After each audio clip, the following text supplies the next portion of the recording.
Hello, and welcome to our last topic of the year. We're going to talk about three-dimensional shapes, we're going to talk about volume, and we're going to talk about how two-dimensional shapes become three-dimensional shapes in this topic.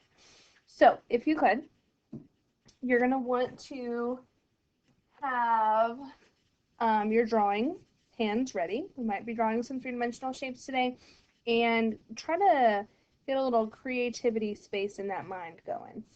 All right, so here we go. Our first section today, we're going to talk specifically about how three-dimensional shapes are created from two-dimensional shapes, and we're then going to talk about prisms and cylinders. We'll get to cones and pyramids and spheres later. So there's going to be a couple things throughout this lesson today that you should definitely write down, and there's going to be some that you can just kind of look at.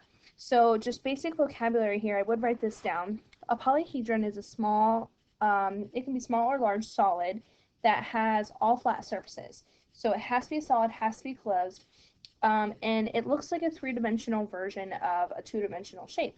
So in this case, we have a box, or what we're going to call a rectangular prism. So we'll learn the whole prism, cylinder, all of that technology later, but you need to understand the ideas of the components of a three-dimensional shape or a polyhedron. So we have this idea called a face. A face is basically the flat surface. Some of you might call it the side of the shape. Okay, the edge is the line segment where the faces intersect here, and then the vertex is where three or more edges intersect. Some of you might call those the corners. Regardless, this is a three-dimensional shape. Polyhedron has to be closed, all flat surfaces. A non-polyhedron means that it does not have flat surfaces. So a cylinder, a cone, and a sphere. So a cylinder might look like your can of, I don't know, corn in your cabinet. Your cone has a circular base and then has some sort of party hat vibe to it. And then your sphere looks like a three-dimensional ball, or three-dimensional circle, I should say. Looks more like a ball. So these have curved surfaces. So these are non-polyhedrons. So polyhedrons, flat surfaces, corners, edges, all of that. And then your non-polyhedrons have curved surfaces. If you are good with the idea of what a polyhedron is, you wouldn't necessarily have to write all of these examples that I drew. We're going to talk about how two-dimensional shapes become three-dimensional shapes, and also the two-dimensional shapes that are a part of three-dimensional shapes. We're going to talk about rotations, and we're going to talk about cross-sections. So the first idea here is that if you take a two-dimensional shape and you rotate it, as you rotate that shape, if you were to basically frame every single moment of rotation and kind of play through it, frame by frame by frame, individual frame, you can create a three-dimensional shape. Or if you've ever taken like a sparkler outside, like around the 4th of July, or one of those glow sticks, and you spun it around in a circle real quick, it actually looked like you were making a circle of light in the air. So if you take a rectangle, and let's say we took a specific rectangle and we rotated it about a particular axis point. So if we rotated this shape around, we would end up with a cylinder. This is called a cylinder. If we take a triangle and we rotate that triangle around a particular point or axis, we could go ahead and we could create a cone. This is called a cone. And then if we took a half of a circle or a semicircle and we rotated that thing around a particular point or axis, we could then create something like a sphere. Now, there's different shapes you can create, but these are just a couple of examples. So let's look at this one. If we took this particular two-dimensional circle and we rotated it around this axis here, what shape could we get? Well, this would be a sphere. We would end up with a two-dimensional shape that might look something like this, and that would be our radius. If we took this two-dimensional square or rectangle and we rotated around this axis and we spun it around, we're going to end up with a cylinder. And basically, if you look at the net of a cylinder, it kind of looks like two circles with a giant rectangle and then another circle here. So if you like cut down the center of your toilet paper roll and kind of unfolded it, or the center of a can, this would be what it looks like. Okay, so same thing down here. We would end up with a cylinder.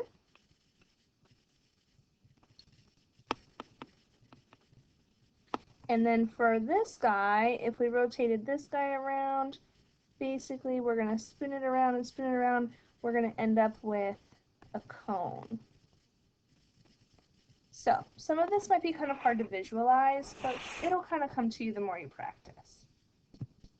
Okay, so there's something called, also with these two-dimensional rotations, a cross-section.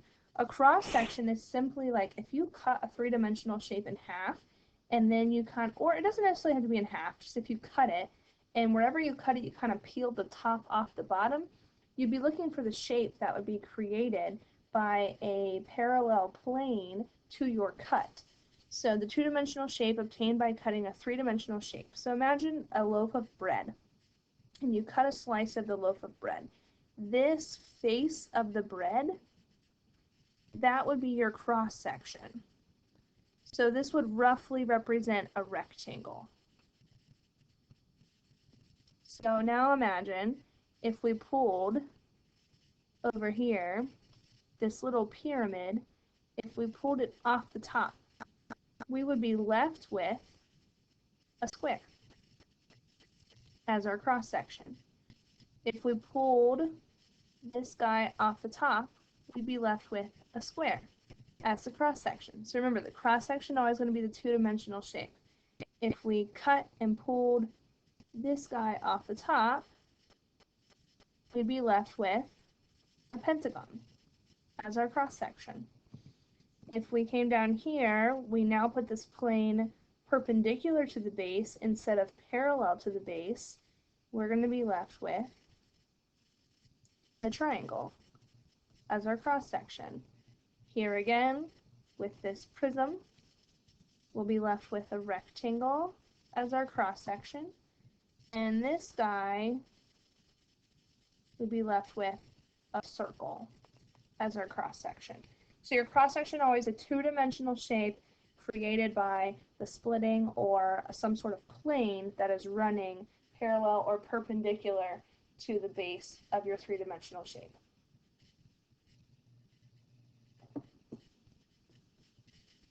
Okay, here's just a couple other pictures.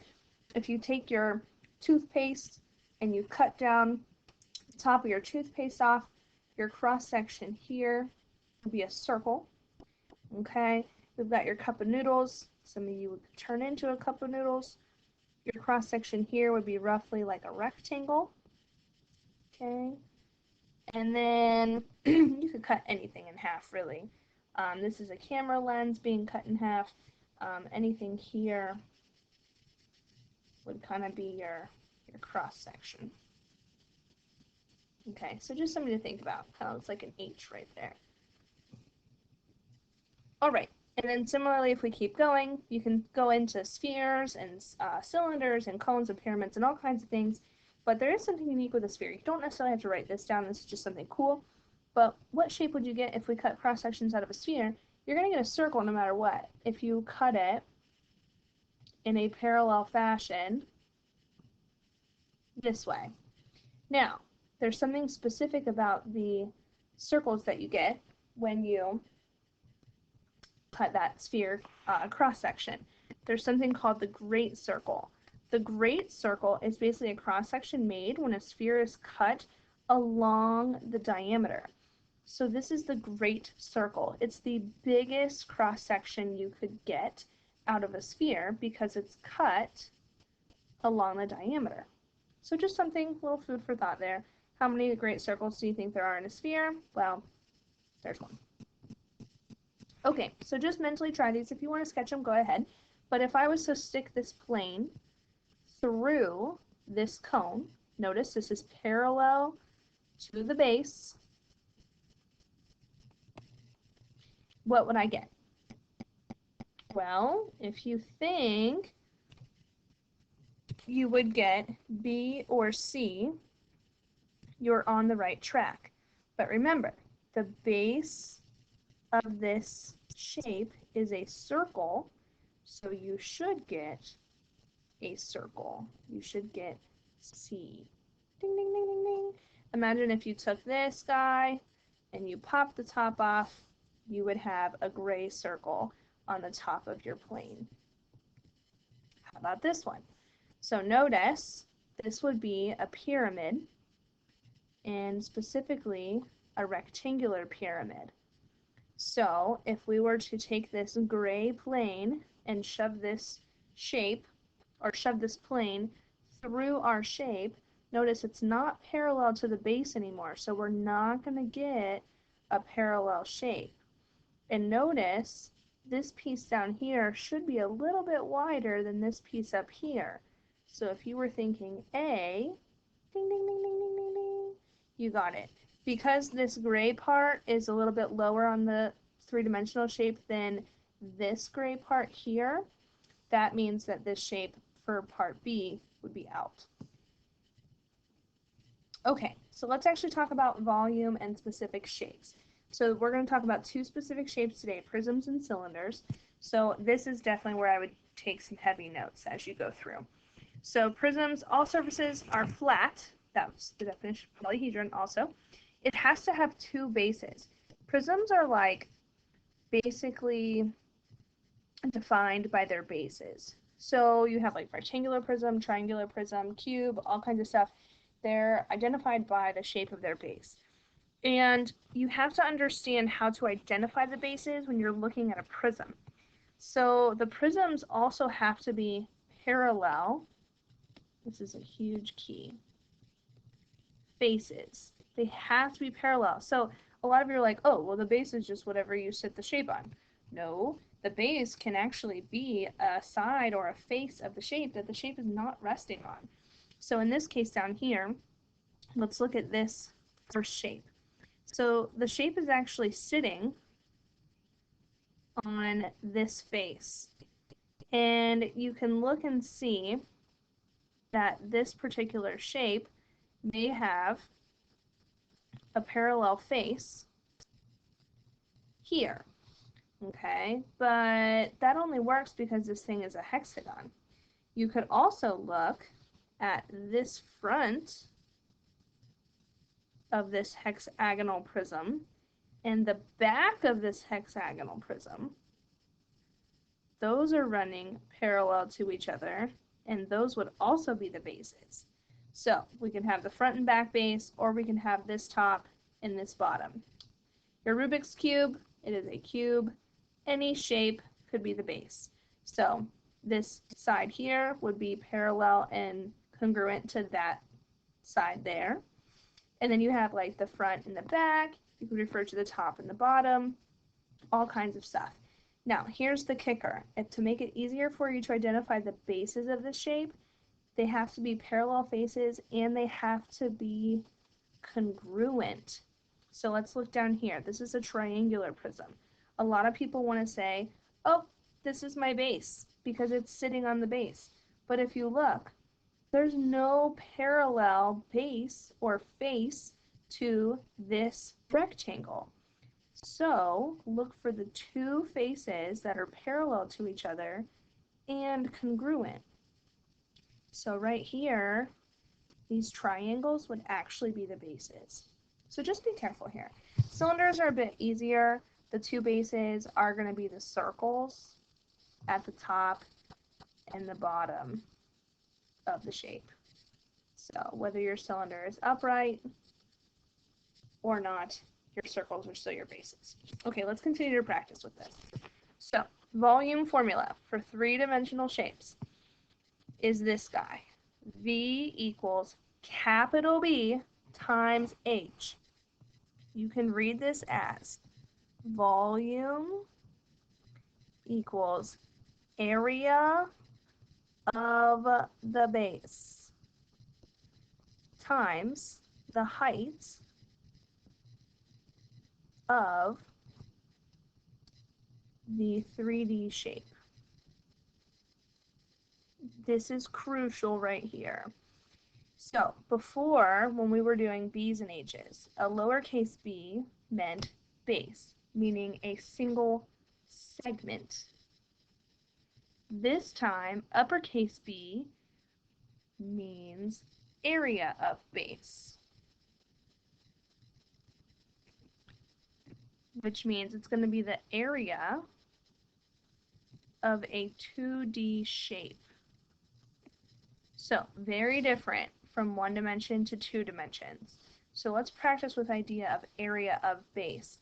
Well, what are the shapes you could have for your base? You could have some sort of parallelogram, you could have some sort of circle, you could have some sort of triangle. We have formulas for all of those.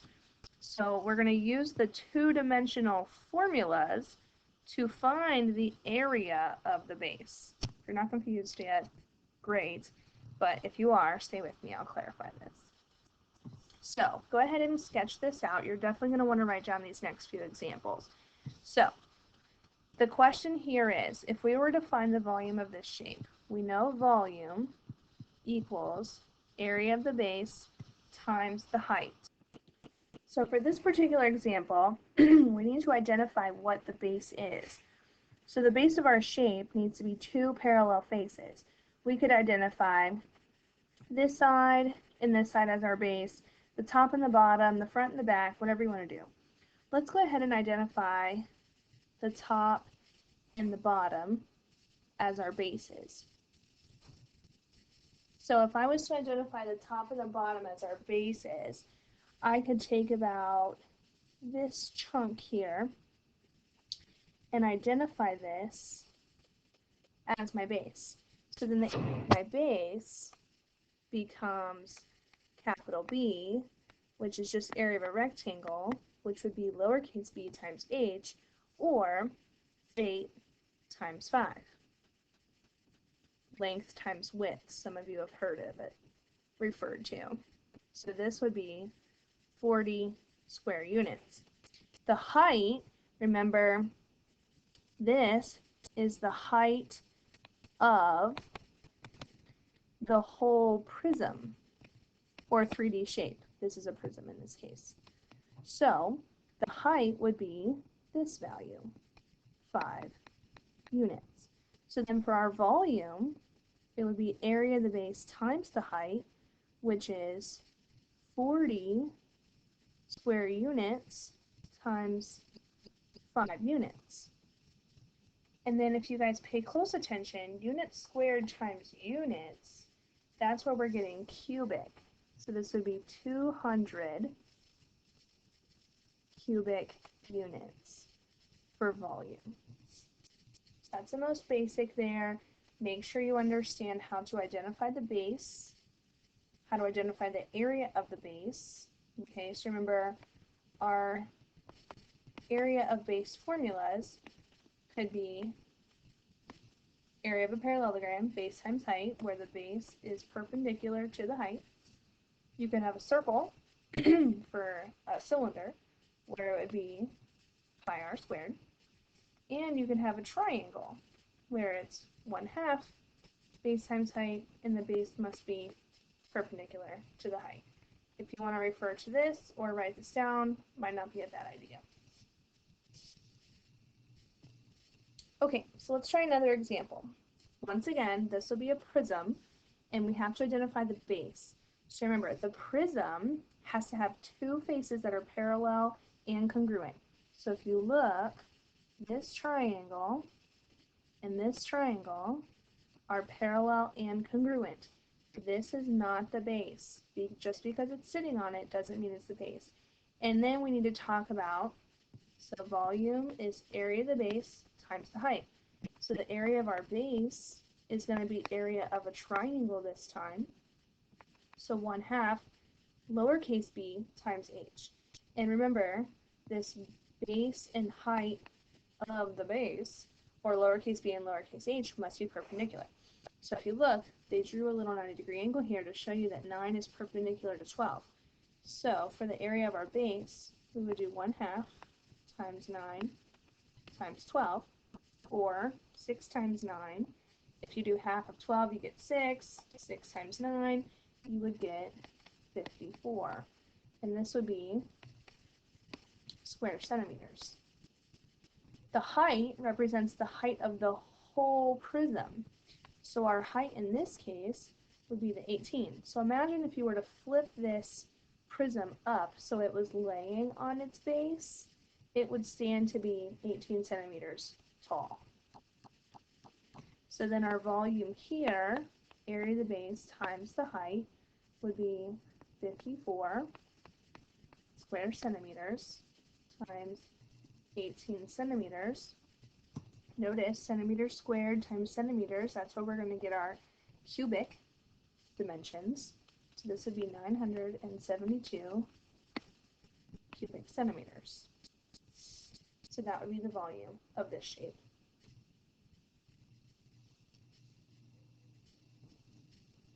Hopefully you're picking up what I'm laying down. Let's go ahead and change gears to go to cylinders here. So you can either have a right cylinder. Basically, it's where the base is completely perpendicular to the height. Your radius and diameter are still located and have the same relationship. Or you could have an oblique cylinder in which your base is not perpendicular, but there's an outside line that represents an extension of the radius or the diameter, and then this would be the height. Basically, it's just telling you how far it is or how tall it is from top to bottom. If you can imagine like pennies stacked on top of each other, all of your pennies, if they were stacked vertically right on top of each other, would lay this way. If you slanted the tower either way, you still end up with the same height for your towers. You didn't change the number of pennies that you stacked, therefore you can't change the volume of your shape. Even though you can change the way it looks, your volume is still the same for all three cases. Okay, so let's take a look at this guy. So in this case, what is the area of your base? Well, this time our base is a circle. So our area is going to be pi times radius squared. So our capital B for our volume formula is going to be pi times our radius squared. Now, never ever round this number. Leave this number as a term of pi because you want to leave your rounding for the end. The height of our whole shape here is listed as 6 millimeters. So that means 6 millimeters represents this distance here. So h is equal to 6 millimeters. And our volume, area of the base times the height, would be 9 pi square millimeters, all times 6 meters. So you could leave this, in terms of pi, your answer would be 54 pi cubic millimeters. Your answer rounded to the nearest tenth would be, if you multiplied 54 times pi, would be 169.6.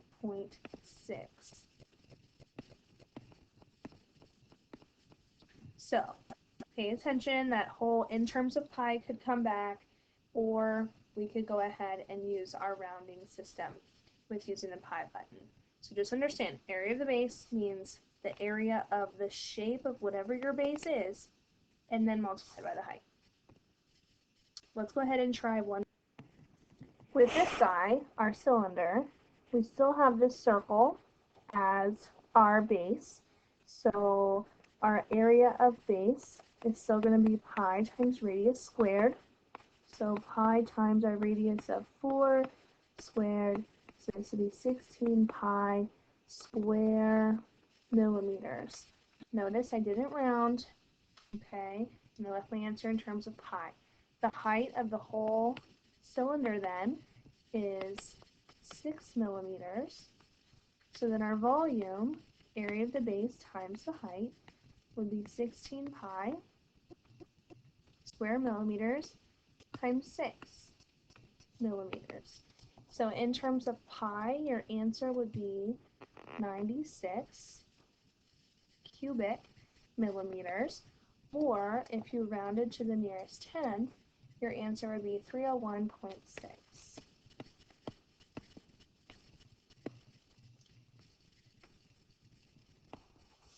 So understand, area of the base. It's the area of the shape of the base. Your bases are the two parallel and congruent faces.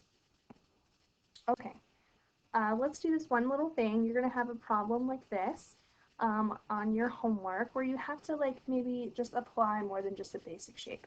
So it says, what is the volume of this tank to the right if it was filled with water? Well, this is simply a rectangular prism. So if we fill this whole thing with water, this would be the area of our base, okay, this purple face, and then we would still multiply by the height. So volume would still be area of the base times the height. This would be our height, the 6, that represents how tall our shape is here. And then the area of our base would be 7 by 4. So we would do 7 by 4 by 6. And then if you multiplied all of those, or length times width times height, for those of you familiar with that, we would get 168 cubic feet. Now, this one says, number 2, what is the volume of the water if it's only half filled? Well, if your tank is half filled, that would mean that the volume of the water would simply be 168 cubic feet cut in half. Okay, so if you took half of the water out, you would be left with 84 cubic feet of water. Number 3 says, what is the volume if the tank is filled with air? Volume is volume, people. Whether it's air or water, that tank can hold 168 cubic feet of air, water, whatever it is. Finally, if we look at number 4, this one says, if the volume of the water with the fish in the tank is this, what is the volume of the fish? So they're saying that while the tank holds 168 cubic feet, our water is only equal to 158.2 cubic feet. So that means the rest of the volume must be taken up by the fish. So we know water plus the fish, which we're not quite sure yet, should equal 168 cubic feet. So if we wanted to know what just the fish was, we would simply take the 168, subtract the 158.2, and then that would be just the volume of the fish. So that fish itself is 9.8 cubic feet.